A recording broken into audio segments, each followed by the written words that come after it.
Dot, dot, dot, dot, dot, dot. Good morning, everybody. This is Grant from State of the Spark, and I am super pumped to be here in the new year, to be back, and to be with you. You know we've got a good show for you planned today. We're going to cover the 5 most painful questions I ask myself every year. Now, I ask myself a lot of questions every year at the new year, but this year I'm going to share with you the 5 most painful ones I ask, and then you can have access to those yourself for personal self-inventory review as you start your new year, as you should be checking in with yourself as you start the new year. But before any of that, you know we're gonna be covering other news.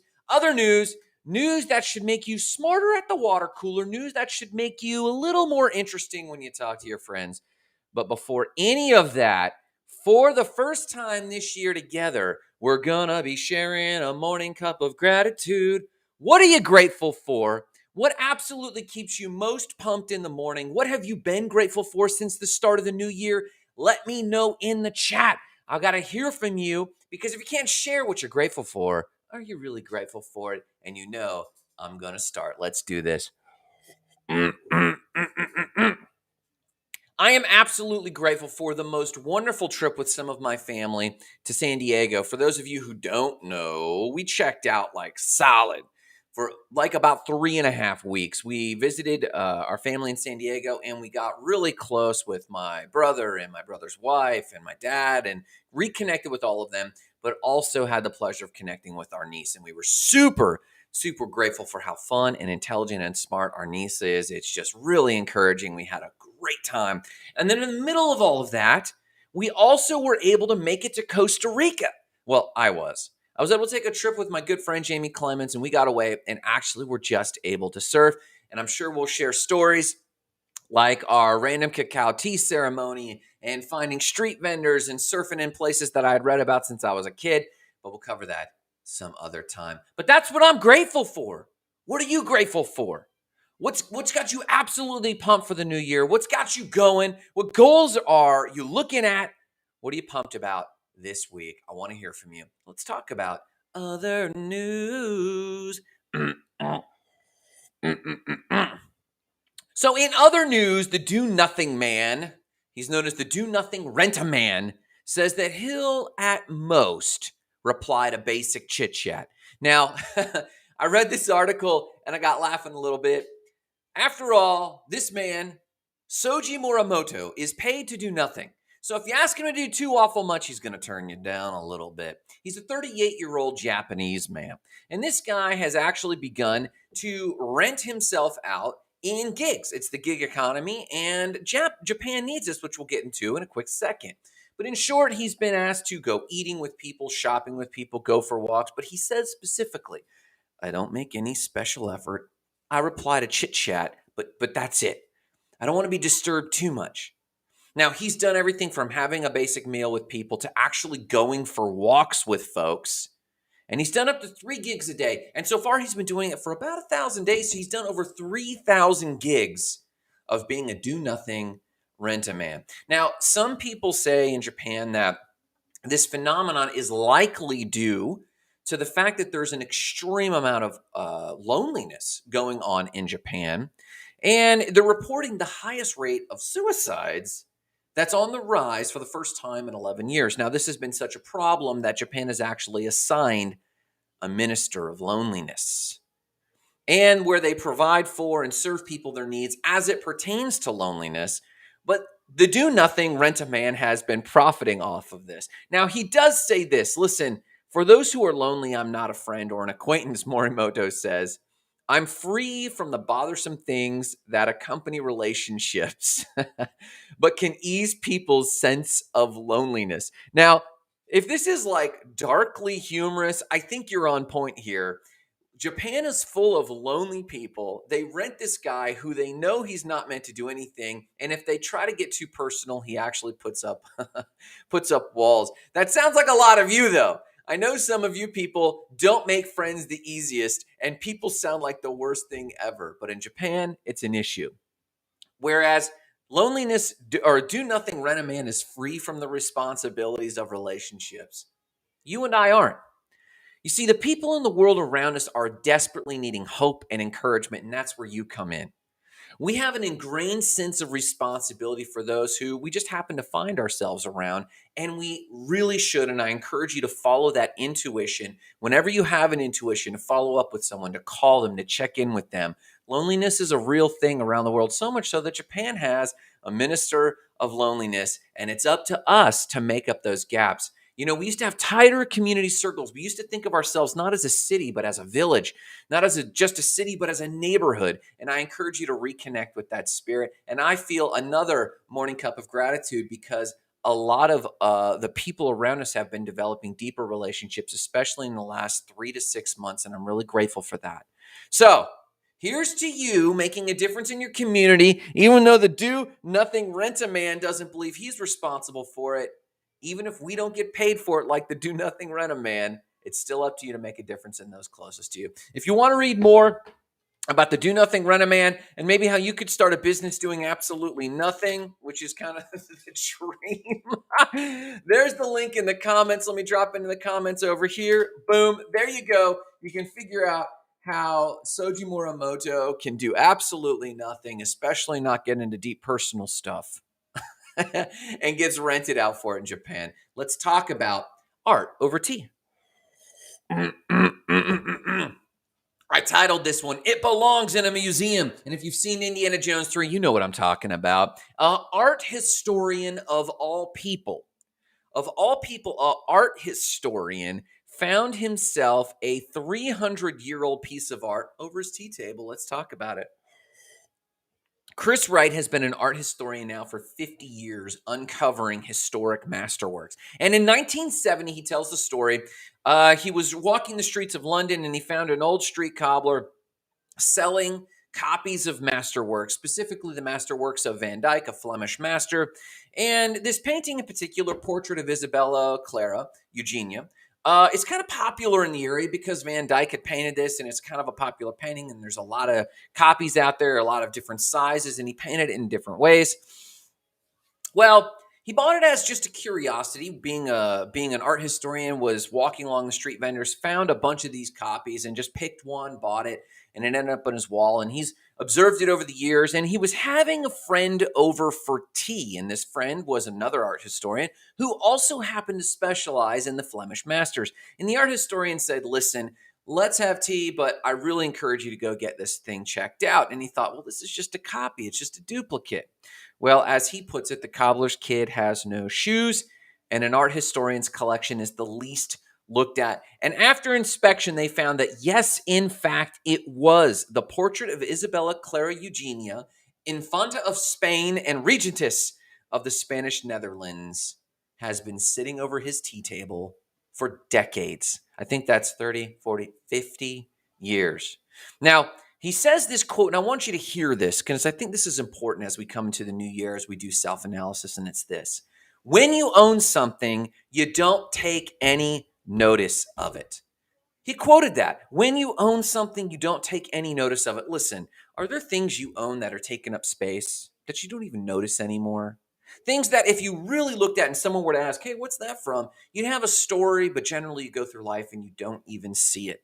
Listen, I warn you this morning as we come into the new year, take notice of the things in your life. If you need to purge them, or better yet, value them. Enjoy the fact that you've been able to acquire that art. Enjoy the fact you've been able to acquire that business or that piece of property.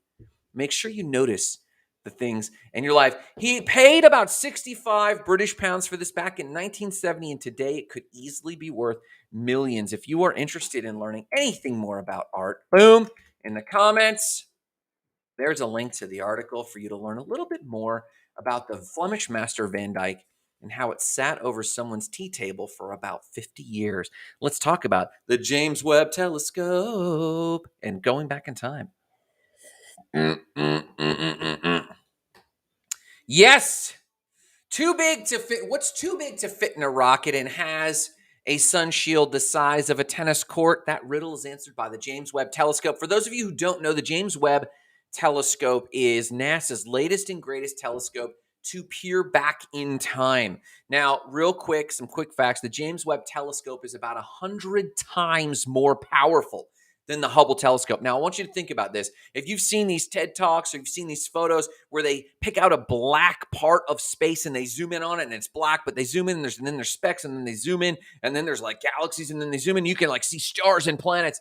That's just with the Hubble telescope. And us decommissioning the Hubble telescope and pulling up the James Webb telescope, we're going to be able to see 100 times more. And scientists, especially at NASA, believe it will help us actually to peer back to the actual earliest galaxies in our universe.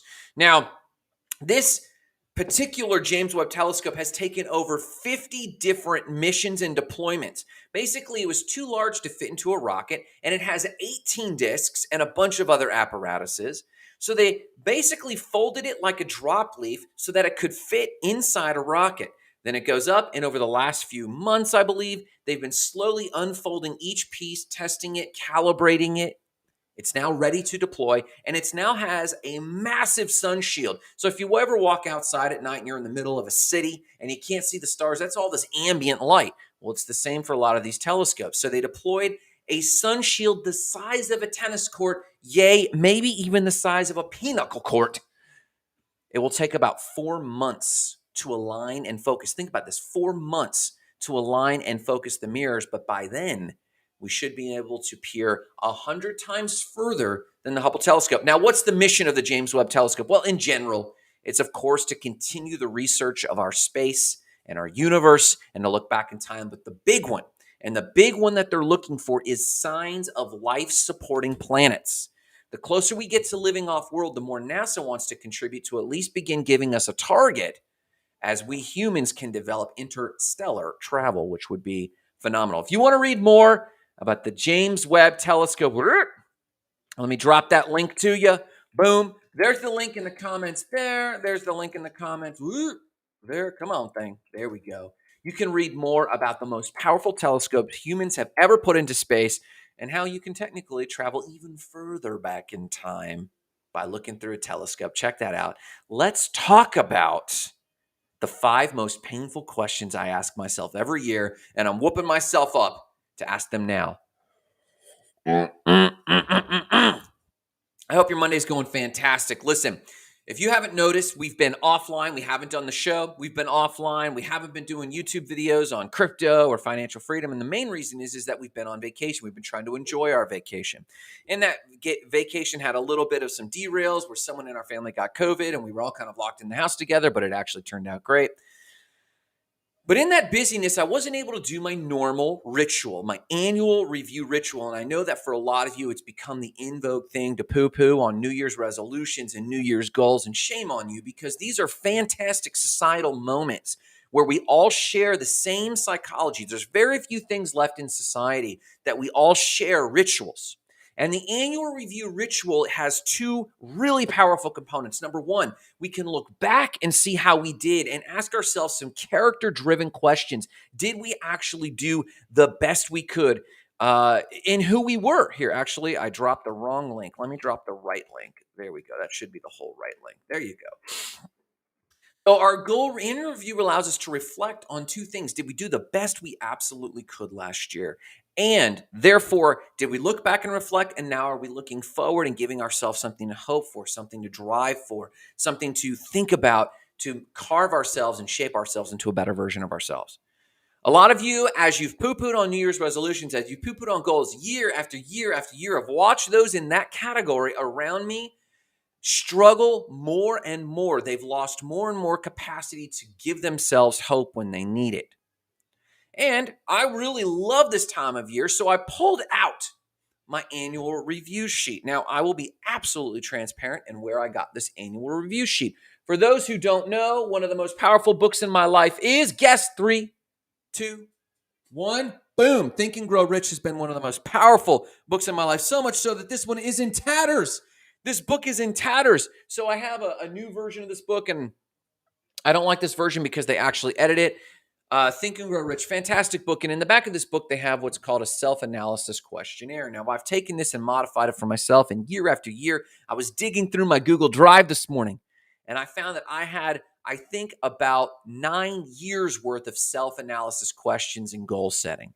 And I always try to drag this thing out. And so since we've been on vacation, I haven't been able to do this on the first, but that's okay. I'm still going to do it here in January at the start of the year and do this. And I pulled this thing out and I asked myself the first few questions alone. And I thought, oh my gosh, these are convicting.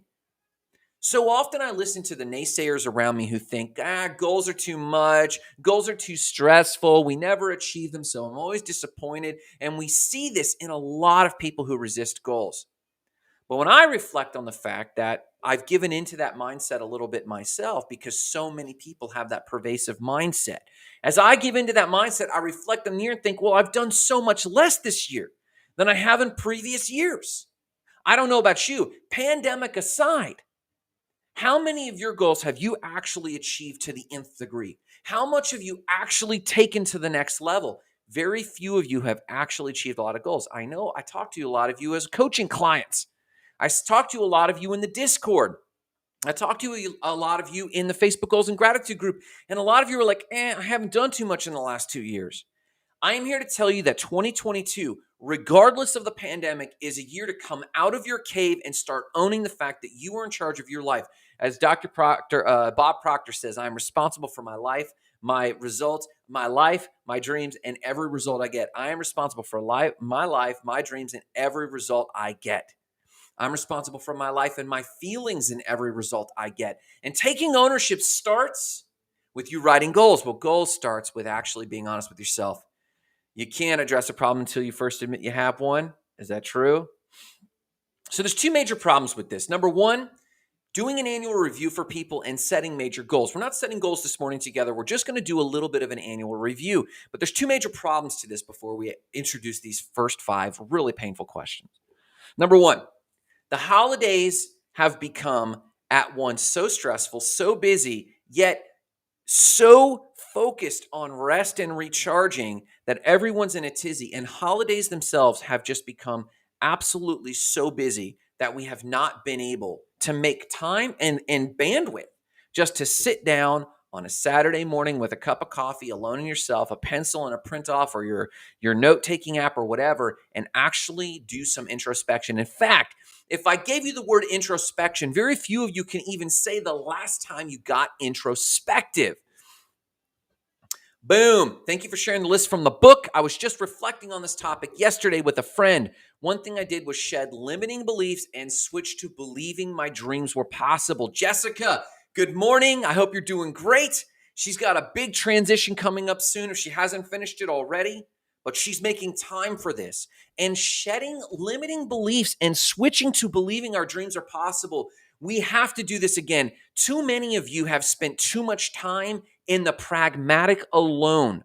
We need the practical. We need the pragmatic. We need to focus on the reality in front of us. But I present for your consideration, most of you who don't set goals are also shielding your eyes from the full blast of reality. I usually find those who are able to set goals and pursue goals are often having the mental resilience to face the full blast of reality. And that's where these first self-analysis questions come from. So the first problem is that the holidays are often have become either too busy or we are so worn out that we crash hard during the holidays. Now, I encourage you to rest. I encourage you to crash hard. I encourage you to enjoy the holidays with your family, as we did. As I lived out that by example where I pushed everything to the side, and it was a risky move. I had a lot of momentum in my YouTube. I have a lot of momentum in my Patreon. I've got a lot of momentum with the show, and to cut out for 3.5 weeks was a big risk. But I believe that I need to lead by example when I tell you, you should unplug a good chunk of the year to reset. Well, part of that is the annual review. So that's the first challenge, and the second challenge is simply this. Most of you, if you did sit down, you don't have a structured, repeatable, trustworthy process for actually going through the annual review questions. And that's what we're going to go through. Boom. 13 days. Jessica's big transition happens in 13 days. They're moving to Colorado, which is a dream of theirs. And I know that they've been working at it a while. It's been on their dream list a while. They've put up with a lot of resistance and achieving that dream, but boom, celebration. They're going to be knocking this out in just 13 days. I celebrate with you, Jessica. I put awesome vibes towards you because I love it when someone makes a big risky goal and risks everything, starting over with community, starting over with friends. But in this connected world, are you really starting over? Not that much, but it's still a big move. So busy holidays, or you just need to recover, and or lack of structure. And or lack of structure. Thank you, friend. Yeah, I'm with you. Let us know if you need any just support while you're doing your transition, Jessica. Thank you so much, man. So, what are the 5 most painful questions? Listen, I'm going to make the full list of the questions available in the Discord. I'm just going to paste them in there. But if you want a downloadable PDF, if you want to get involved at all with a downloadable PDF, please check out our Patreon. We love having you there. It supports the work of us doing personal development, us helping you ignite lives of explosive significance and help you experience freedom, mental freedom, time freedom, location freedom, and hopefully financial freedom as well in our pursuit of spiritual freedom so we can pursue who we are in our highest and best self. Get involved. I'll make the PDF downloadable and available to you. You can check out the link there in the comments below. But let me just ask you out loud the top 5. Now, there's a total in the PDF or in the questions in the Discord. There's going to be a total of 21 of these very painful questions, which come from Think and Grow Rich. And why are they painful? These questions are painful because they're convicting. When was the last time you did deep enough introspection that you were convicted by an internal locus of control, something that came up with you inside of you that convicted you so hard that you made external changes? We're not connecting these worlds like we should be. We need to be connecting the internal world and our internal sense of agency, our internal sense of control, and exert that into the world. The only way to do that is with introspection. Come on, let's get with this word. When was the last time you sat? You didn't have the phone ring, you didn't have the kids hollering at you, and you could stare off into the distance or sit on your surfboard like we did in Costa Rica over the holidays and just talk with a very close friend and get introspective and think, am I right? Is my mind right? Is my heart right? Let's ask the first 5, and then I'll make the rest available to those in the Discord, and then I'll make a PDF downloadable available to the patrons. Let's start. Number 1, first question. Have I attained the goal which I established as my main objective for last year? Now, you might have obtained other goals. You might have obtained parts of the goal. You might have moved closer to the goal. But brass tacks, did you attain the goal which I established as my main objective for last year? And my answer is no. I had 2 major goals. Number 1, to achieve 178 pounds where I was light, limber, fit. Man, I'm not there. I am literally 30 pounds overweight. I'm 220 right now. That's me just being transparent and laying it all out there. And that is a painful question to ask. I also had a financial goal. And though we move forward in our financial goals, in other areas, we have moved backward. And that's just a constraint on the markets. So we're cash constrained right now. We've got our real estate still happening. We've got 4 pieces of real estate income coming to us, which is phenomenal. And we're grateful for it. We've got our business, but certain areas of our financial income have been constrained and we have not achieved those. And my goal of 178 pounds, limber, strong, fit, did not achieve them. Man, that's painful. Get honest with me. Did you, in the comments, be honest. Have you attained the major goal which you established as your objective? I want to applaud your honesty. So if you tell me yes, I'm going to applaud you and celebrate you. If you tell me no, I'm going to applaud you for your honesty. But please make an effort to communicate, not just to me. I don't want you to post this in the comments just to post it to me. I want you to post it so that you're putting it out there and getting gut level honest and feeling that twinge of whether or not you achieved it. Number 2, have I delivered service in the best possible quality of what I was capable of? Did you cut corners this year? Man, I know I did. Now, I often have what I call is strategic plate dropping. I believe that when we try to achieve new levels, we're always taking on more than we can handle, and we have to be tactical on the plates we let fall. But is quality one of those plates? Have you let quality drop? I think in some ways I have. If I were to be honest, As we attain new levels, we do need to be comfortable letting certain plates fall. But in doing so, we need to be responsible. We need to continue to focus on quality at the highest level. And as that plate falls, we need to go to those people and let them know, hey, we should part ways. Hey, I'm not delivering my best. Hey, this needs to transition. We need to make sure that we have integrity as we take new levels. Number 3, have we delivered service in the greatest possible quantity of which we were capable? Now, this is tricky. It's really in vogue right now to say, oh, I don't want to deliver a bunch of quantity. I'd rather deliver quality. And oftentimes, reality does set these parameters where you have to pick one over the other, but not always, and not for dreamers. Not for people who live by third option ethics, not for people who take the time to think, how do I deliver quality and quantity? You can have both if you put in the time to think of that solution. And I would say this, I have not delivered service in the greatest possible quantity of which I was capable. I didn't publish a book this year, though we came close. Jessica is one of my book editors. We got book editors. We came close to publishing a new book. I didn't put in the time to write 1,000 words a day like I know I have the time to.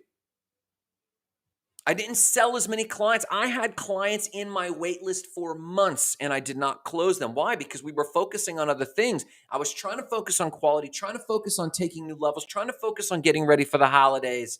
But if I were to be honest, are you being honest? If I were being honest, I would have to admit that I did not deliver service in the greatest possible quantity of which I was capable of this year. Got to be honest. Number 4. Has the spirit of my conduct been harmonious and cooperative at all times? I would say yes, 100%. I am unabashedly able to own the fact that the spirit of my conduct is nearly always harmonious and cooperative at all times. Has your been? Has your efforts been harmonious and cooperative at all times? Now, sometimes we need to part ways with people. Sometimes we need to cut off relationships or at least cut off projects. But we can do that in a harmonious spirit. We can do that in a cooperative spirit. To make change in our world, we don't have to break the tuning fork of resonating with other people. And I want to encourage you to find good ways, cooperative ways, harmonious ways to engage. But I also want you to find good ways, harmonious ways, and cooperative ways to disengage. I encourage you to do that. Now, the 5th question, the 5th most painful question, and again, if you want the rest of these questions, join the Discord. If you want a downloadable PDF for your self-assessment, join the Patreon. It's only $10 a month. You get my buy alerts, you get my trades, you get how we're making financial freedom for ourselves so that we can build spiritual and emotional freedom so we can pursue the things we really want to pursue. 5th question, and I'll leave you with this. Here you go. Most painful question I ask myself. And no one's answering. So I'm tempted to believe. And I see there's 6 people watching. There's 8 people watching. 9 people watching. 5 people watching. 8 people watching. I don't see any answers to these questions in the comments. So I think these questions are convicting you too. So I want you to be honest. I'm being honest with you. You be honest with me in the comments. Here we go. The 5th most painful question I'll ask myself, and I'll leave you to get going on this awesome Monday. And it's this. Have I permitted the habit of procrastination to decrease my efficiency? And if so, to what extent? Yes, I have. I procrastinate in certain areas. Now, again, you heard me say before, if you're just now hopping on the show, I just said a minute ago, I do believe in strategic plate dropping. We have to be able to handle the stress of letting certain things fall. Quality is not one of them. Relationships is not one of them. But in the midst of that, have you developed a habit of procrastinating? And in certain corners, I have. Now, for me, I don't feel so bad about those areas. I'm procrastinating sales. I'm procrastinating marketing. Why? Because I'm building the show. I'm building the Patreon. I'm building on my team. We're focused on quality. We're focused on managing the company. Yes, I can make excuses all day long. But if you make excuses all day long, that is the habit of procrastinating. And if I were being honest, I have permitted the habit of procrastination to decrease my effectiveness, my efficiency. I need to get about it. That's why this morning when my alarm went off at 3:15, I laid there and thought, man, I'm still on Pacific Coast time. My brain is still 3 hours. It's like 12 at night, midnight, 1 in the morning. I'm still off because it's only been a few days since we've been back and we were gone for weeks. But as I sat there convicted, I had to get up. Yeah, I'll take a nap this afternoon, but I have to jump ahead of the day. I have to punch today in the throat before it even knows it's awake. You got to get after it. Have you allowed the habit of procrastination to diminish your efficiency or effectiveness? And have to say yes. Those are the 5 most painful questions. And listen, that's only 5 of 21. This is from Think and Grow Rich. You can flip to the back of the book, or you can join the Discord. I'll post the questions there, or you can join the Patreon, and there'll be a downloadable PDF because I'll do an educational video with it where I encourage you to take time away and do some serious introspection. And here's why. Let me wrap this up for you. 2022 is the no excuses year for you. Pandemic 1 in 2021 or 2020. It disrupted everything, and we were just getting our sea legs on how to survive. Pandemic 2 in 2021, we let a lot of stuff wash over us, and we had developed some operating modalities, but those operating modalities were to relax, take it easy. I agree with that, and a lot of stuff changed. A lot of people changed jobs. A lot of people changed focus. A lot of people picked up habits. A lot of people broke old habits, and that's good. But a lot of you went into the cave, and you allowed yourself to diminish how powerful you really are. Or maybe you came up with dreams and you're just now trying to find the energy and the focus to do this. Listen to me. I want you to either grab Think and Grow Rich and flip to the back for the self-analysis questionnaire, or join the Discord. I'll post the questions there and ask yourself these questions. Or 3, join the Patreon, download the PDF, and go make time for coffee. You alone and coffee. If you got kids, appeal to your spouse and have them do the same. Get away for coffee and ask yourself these questions. And ask yourself these questions in a deeply seated way, a way that's so connected and honest that you are talking to what you consider the divine or God. And ask yourself these questions and think, how can I be better this year? For myself, for my loved ones, how can I come out of the cave and once and for all remove any vestige of pandemic cobwebs and bust out of your old limitations? This is the year. And I'm telling you this, those who do this year will have the edge. Those who move sooner than later on refining your brain to a pre-pandemic modality of getting after it, those who do that this year will have an edge over those who are lingering and waiting for Omicron to pass or Flurona to pass. They're waiting for some unnameable, unknowable, non-existent finish line before you develop a powerful and an empowered modality. So let me encourage you to do that today. Listen, why do we do any of this? Why do I talk about this? Why do we have the Discord? Why do we have the buy alerts and the patrons? Why are we putting together partnerships for investing? Why are we doing any of this? Because the world needs your voice. The world needs your talents. The world needs your strength. The world needs your uniqueness. We do this to ignite lives of explosive significance. So no matter what you do today, I want you to remember that. Remember the mission.